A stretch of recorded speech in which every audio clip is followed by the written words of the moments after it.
আচ্ছা, বিষয়টা হচ্ছে যুবসাথী প্রকল্পে এখনো অনেক অনেক ছেলে মেয়েরা টাকা পায়নি। এটা আপনারা সবাই জানেন, অনেকেই টাকা পায়নি এখনো। তবে আবার এমনও আছে অনেকেই টাকা পেয়ে গেছে, কেউ 3,000 টাকা পেয়েছে, কেউ 1500 টাকা পেয়েছে। এবং এই যুবসাথী প্রকল্পের বিষয়টা কি রয়েছে, কারা টাকা পাবে না সেটা আপনি অবশ্যই নিজেই এবার চেক করে দেখতে পারবেন যে আপনার অ্যাকাউন্টে টাকা ঢুকবে কিনা। আপনি কি যুবসাথী প্রকল্পের টাকা পাবেন? আবেদন তো করে নিয়েছেন, কিন্তু কি করে চেক করবেন সেটা আমি এই ভিডিওতে দেখাবো। কিভাবে বুঝবেন আপনি টাকা পাবেন কি পাবেন না। এবং যুবসাথী প্রকল্পে যারা টাকা পেয়ে গেছেন অলরেডি, এবং অবশ্যই তারা আগামী মাসেও টাকা পাবেন, অর্থাৎ এই যে মাস পড়িয়ে গেছে এই মাসেও টাকা পাবেন, পেতে চলেছেন। যারা গত মাসের টাকা পেয়েছেন তারা এই মাসেও টাকা পাবেন, এবং যারা গত মাসে টাকা পায়নি, তার আগের মাস অর্থাৎ মার্চে টাকা পায়নি, এপ্রিলে টাকা পায়নি, এক কথায় যারা যুবসাথী প্রকল্পে টাকা পাওয়ার জন্য অ্যাপ্লাই করেছেন, যারা 1 টাকাও এখনো পাননি, আপনারা কিন্তু এবার এই ভিডিওটা দেখার পর আপনারা নিজেরাই চেক করে দেখবেন যে আপনি টাকা পাবেন কি পাবেন না। তো আমি থাকবো ভিডিওতে আপনার সঙ্গে শুভঙ্কর। আপনি দেখছেন আপনাদের প্রিয় ইউটিউব চ্যানেল রেফারেন্স। চ্যানেলটিকে সাবস্ক্রাইব করুন, ভিডিওটাকে লাইক করবেন, একটু বেশি করে শেয়ার করবেন যাতে করে এই আপডেট সবার কাছে পৌঁছায়।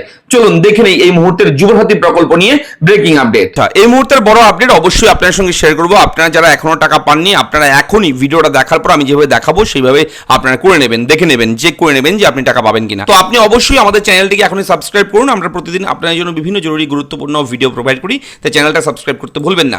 এই হচ্ছে বাংলার যুবসাথীর পোর্টাল, এটা হচ্ছে ওয়েবসাইট। এই ওয়েবসাইট থেকেই বাংলার যুবসাথীর সমস্ত আপডেট কিন্তু আপনারা পেয়ে যাবেন আগামী দিন থেকে। এবং অ্যাপ্লিকেশন স্ট্যাটাসটা যদি চেক করতে চান, এই মুহূর্তে কিন্তু স্ট্যাটাস আগের মতোই রয়েছে। এখন কিন্তু আপনার স্ট্যাটাস চেক করতে পারবেন না, ঠিক আছে? যখনই স্ট্যাটাস চেক করবেন, আগে যেরকম ওপেন হতো, ঠিক আছে, সেরকম ভাবেই কিন্তু পপআপ চলে আসছে। স্ট্যাটাসও কিন্তু এনেবল এখনো হয়নি, এটাও জানিয়ে রাখলাম। এবং চলে যাবেন আপনার গুগলে গিয়ে সার্চ করবেন NPCI লিখে সার্চ করবেন। গুগলে সার্চ করার সঙ্গে সঙ্গে ন্যাশনাল পেমেন্টস কর্পোরেশন অফ ইন্ডিয়ার ওয়েবসাইট লিঙ্ক পাবেন। প্রথমের লিঙ্কে ক্লিক করবেন, তাহলে NPCI এর অফিসিয়াল ওয়েবসাইটটা ঠিক এরকম ভাবে ওপেন হবে আপনার সামনে। এখানে যখন ওপেন হবে দেখবেন উপরে রয়েছে কাস্টমার্স বলে অপশন, ঠিক আছে? উপরে কাস্টমারে যাবেন, উপরে কাস্টমারে যাওয়ার পর আপনারা এখান থেকে দেখবেন ভারত আধার সিডিং এনেবলার অপশন রয়েছে। এখানে গিয়ে জাস্ট একবার ক্লিক করবেন।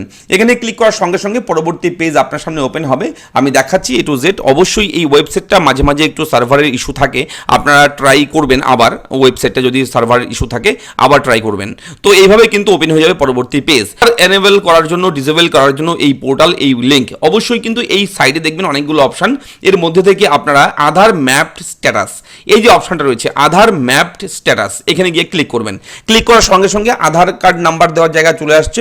আপনার যে আধার কার্ড নাম্বারটা রয়েছে সেই আধার কার্ড নাম্বারটা বসিয়ে দেবেন। আধার কার্ড নাম্বারটা বসিয়ে দেওয়ার পর ক্যাপচা কোড রয়েছে, এই ক্যাপচা কোডে যা থাকবে তা কিন্তু হুবহু লিখে দেবেন। লিখে জাস্ট আপনি চেক স্ট্যাটাস অপশনে গিয়ে একবার ক্লিক করবেন। চেক স্ট্যাটাসে ক্লিক করার সঙ্গে সঙ্গে আপনার রেজিস্টার মোবাইল নাম্বার যেটা রয়েছে আধার কার্ডের সঙ্গে, সেই রেজিস্টার মোবাইল নাম্বারে আপনার কিন্তু একটা ওয়ান টাইম পাসওয়ার্ড আসবে, একটা ওটিপি আসবে। সেই ওটিপিটা দেখে দেখে কিন্তু আপনারা এখানে বসিয়ে দেবেন। ওটিপি ভালো মতন লিখে দেওয়ার পর আপনারা অবশ্যই কনফার্ম অপশান রয়েছে, এই কনফার্মে গিয়ে ক্লিক করবেন। সঙ্গে সঙ্গে আপনি একটা জিনিস দেখতে পারবেন, একটা অপশান যেটা খুবই ইম্পর্টেন্ট। যদি আপনার এরকম থাকে তাহলে আপনি টাকা পাবেন, যদি না থাকে তাহলে কিন্তু টাকা পাবেন না। এটাও হতে পারে PM কিষাণ, যেই সমস্ত প্রকল্পের টাকা ডিবিটির মাধ্যমে দেয় সেই প্রকল্পের কথাগুলো বলছি। এবং যুবসাথী প্রকল্প সেটাও ডিবিটির মাধ্যমে দিচ্ছে। এবং সেহেতু এই অপশানটা আপনার কিন্তু এনেবল থাকতে হবে। দেখুন ম্যাপিং স্ট্যাটাস লেখাটা দেখুন, সেকেন্ড অপশানটা mapping status enabled for DBT, এইরকম যদি লেখা থাকে এনেবলড ফর ডিবিটি, তাহলে আপনার অ্যাকাউন্টে টাকা ঢুকবে।